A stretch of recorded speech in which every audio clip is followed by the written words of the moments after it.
नमस्कार, मैं शगुन शर्मा। रात के 10:30 बज रहे हैं और अब वक्त हो गया है सस्पेंस का। आपके प्यार और विश्वास से सस्पेंस को ENB अवार्ड्स में best late prime time show का अवार्ड मिला है। इसके लिए आप सभी का दिल से धन्यवाद।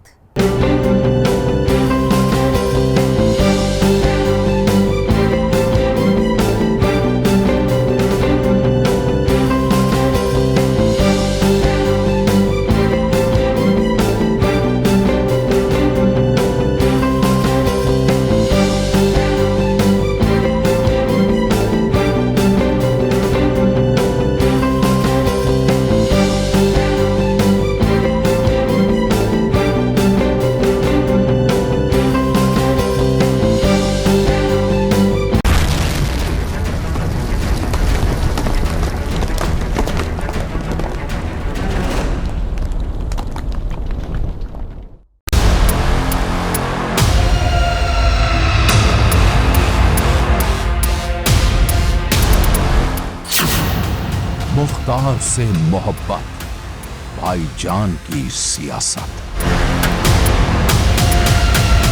अल्लाह जो मुख्तार अंसारी साहब जिनका इंतकाल हुआ, अल्लाह इनकी मग़फ़रत फरमा दे, अल्लाह इनकी मग़फ़रत फरमा दे।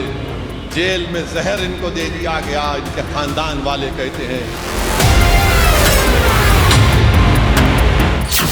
उकसाएंगे, भड़काएंगे, ओवैसी यूपी में जीत पाएंगे। नौजवानों, तुमको और मुझे मरना है, हम सबको मरना है, जमीन की ग़िज़ा बनना है। कौन हमारी कब्रों पे आकर कुरान पढ़ेगा, बताओ। बीजेपी पर अटैक, कांग्रेस से क्लैश, यूपी में ओवैसी विशेष।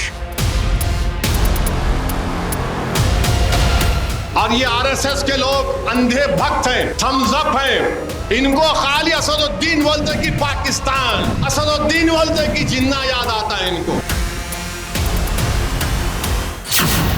यूपी में हैदराबादी भाईजान की सियासत का सस्पेंस। मुसलमानों, क्या तुमको याद नहीं यही मक्का मस्जिद था, यही जुमा था, रमजान था। सालार ने अपने सर पर कुरान उठाकर कहा था कि तबाह हो जाए वो शख्स, उसका खानदान तबाह हो जाए जिसने मुझ पर झूठा इल्जाम लगाया।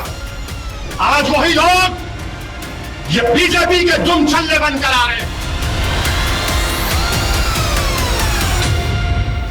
तकरीरों में मजहब, सियासत में मजहब, जज्बात में मजहब, हर बात में मजहब। असदुद्दीन ओवैसी की राजनीति का आगाज और अंजाम मजहबी तकरीरों से ही होता है। सवाल यह है कि ओवैसी डरते हैं, डराते हैं या फिर सिर्फ अपनी सियासत चमकाते हैं। चारमीनार के अहाते से गूंजने वाली यही तकरीरें अब यूपी में होंगी, क्योंकि ओवैसी ने यूपी की चुनावी राजनीति में सबसे बड़ा दांव चल दिया है। यूपी के चुनावी मैदान में असदुद्दीन ओवैसी ने बड़ा दांव चल दिया है। ओवैसी की पार्टी ने समाजवादी पार्टी से बगावत करने वाली अपना दल की नेता पल्लवी पटेल के साथ अलायंस बना लिया है। अब सवाल यह है कि क्या यूपी में मुसलमानों को हैदराबादी भाईजान की राजनीति कबूल है? यूपी में ओवैसी के पॉलिटिकल सस्पेंस को सामने रखती ये स्पेशल रिपोर्ट देखिए।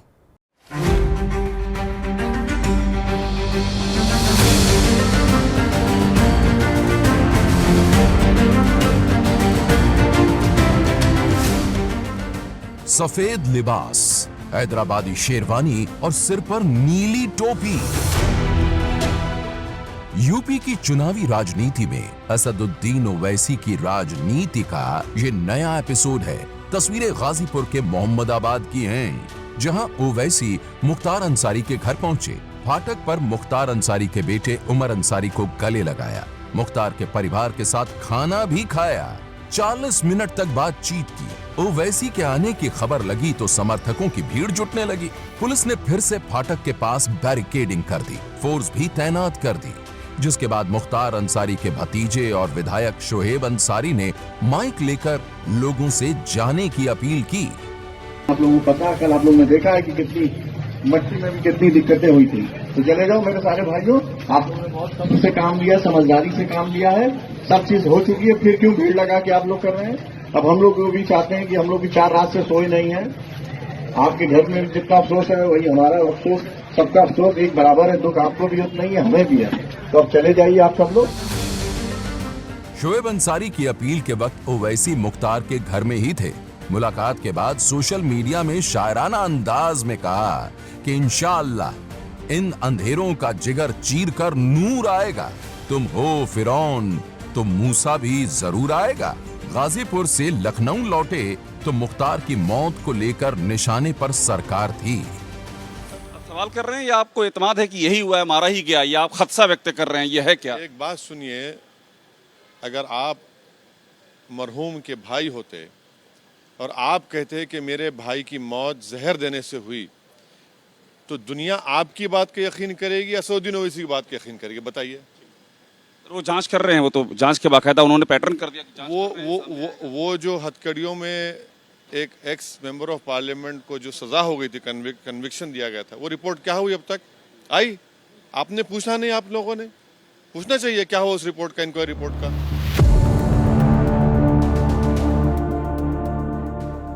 ये पहली बार नहीं है। ओवैसी उसी दिन से मुख्तार के खानदान के खैर ख्वाह बने हुए हैं जब से जेल में माफिया की मौत हुई। सवाल ये है कि इसके पीछे ओवैसी की दरियादिली है या सिर्फ सियासत है? मुख्तार के घर जाने का मकसद मुसलमान वोटर हैं? क्या यूपी के 20% मुसलमानों पर असर होगा? ओवैसी के मुख्तार के घर जाने से किसका खेल बिगड़ेगा? इन सवालों का जवाब मुख्तार के घर से ही आई इन तस्वीरों से मिल जाएगा। जब समाजवादी पार्टी नेता धर्मेंद्र यादव पहुंचे मुख्तार के घर, धर्मेंद्र यादव ने भी मुख्तार के परिजनों से मुलाकात की। काली बाग कब्रिस्तान जाकर मुख्तार की कब्र पर फूल चढ़ाए, लेकिन असदुद्दीन की पार्टी पूछ रही है अखिलेश क्यों नहीं आए? समाजवादी पार्टी के राष्ट्रीय अध्यक्ष जनाब अखिलेश यादव जी को मुख्तार भाई के घर पहले जाना चाहिए था, लेकिन अफसोस कि जनाब अखिलेश यादव जी ने अपने ट्विटर पर मुख्तार भाई का नाम तक लिखना गवारा नहीं समझा। AIMIM ने यूपी में अपना दल कमेरावादी के साथ गठबंधन किया है। ओवैसी ने चुनाव से पहले PDM यानी पिछड़ा, दलित और मुसलमान का नारा दिया है। जाहिर है ओवैसी का टारगेट वही मुसलमान वोटर हैं जो समाजवादियों के साथ वफादारी निभाते आए हैं। पिछड़ा, दलित, मुसलमान के हितों पर, राजनीतिक भागीदारी के सवाल पर, उनकी सामाजिक आर्थिक न्याय जो हमारा मिशन है, उस उद्देश्य को लेकर के जन भावनाओं को समझते हुए सरकार जो इनके हितों का हनन कर रही है, उनके विरोध में। मुरादाबाद में आपके पार्टी का लोकसभा का लीडर है ST हसन, निहायती शरीफ आदमी। आप 2-2 लोगों को टिकट देते हैं, उनके ऊपर बदतमीजी करते हैं, बेइज्जती करते हैं उनकी आप, और उनको टिकट नहीं देकर किसी और को दे देते हैं। रामपुर में आप एक नया तमाशा करते हैं। भाई आप अपने हाथों से अपनी खबर खोद रहे हैं, तो इसका मैं जिम्मेदार कैसे हूं? चुनावी राजनीति में दावे और वादे होते रहते हैं, लेकिन सवाल यह है कि क्या यूपी के मुसलमान हैदराबादी भाईजान को कबूल करेंगे? देखिए, ये पहली बार नहीं है जब असदुद्दीन ओवैसी यूपी के चुनावी राजनीति में किस्मत आजमा रहे हैं। 2017 के बाद से ही ओवैसी ने करीब हर चुनाव में यूपी में अपनी सियासी जमीन तैयार करने की कोशिश की है, लेकिन हर बार नाकामी ही हासिल हुई। अब सवाल यह है कि 24 में तस्वीर क्या बदल सकती है?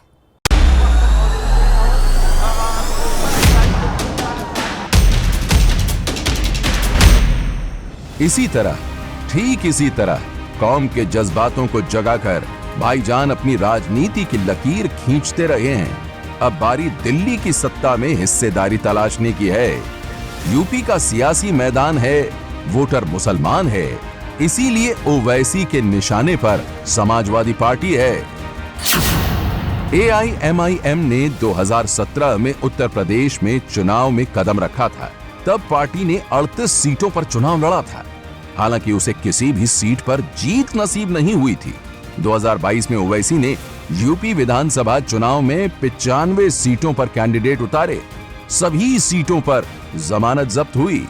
ऐसे में AIMIM के पास चुनाव में खोने के लिए ज्यादा कुछ नहीं है, लेकिन अगर पार्टी अपने गठबंधन के साथ जीतती है तो मुसलमान और OBC वोट बैंक पर निर्भर समाजवादी पार्टी को उसका नुकसान उठाना पड़ सकता है। दूसरी तरफ कभी लोकसभा के चौखट नहीं पहुंच सकी अपना दल के को भी मुस्लिम गठजोड़ से फायदा पहुंच सकता है, क्योंकि उत्तर प्रदेश में मुस्लिम आबादी 19% से ज्यादा है, लेकिन पश्चिमी यूपी में यह बढ़कर 26% हो जाती है। 30% से ज्यादा मुस्लिम आबादी वाली लोकसभा की 21 सीटें हैं।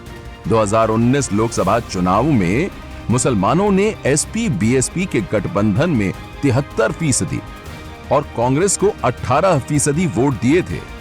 कौम की रहनुमाई का दावा करने वाले असदुद्दीन ओवैसी मुसलमान वोटों की एकमुश्त ठेकेदारी पर हक जताते हैं। मुसलमानों के नेशनल लीडर बनने की ओवैसी की ख्वाहिश कुलांचे मार रही है, इसलिए यूपी के मुसलमान वोटरों के लिए वो खुद को सबसे बेहतर विकल्प बताते हैं।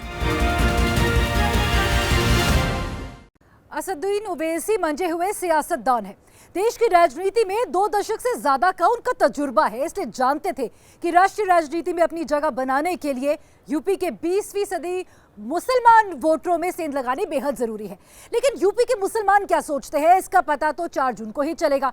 लेकिन इतना जरूर है कि ओवैसी के मैदान में उतरने से मुसलमान वोटरों का बंटवारे से इंकार नहीं किया जा सकता है।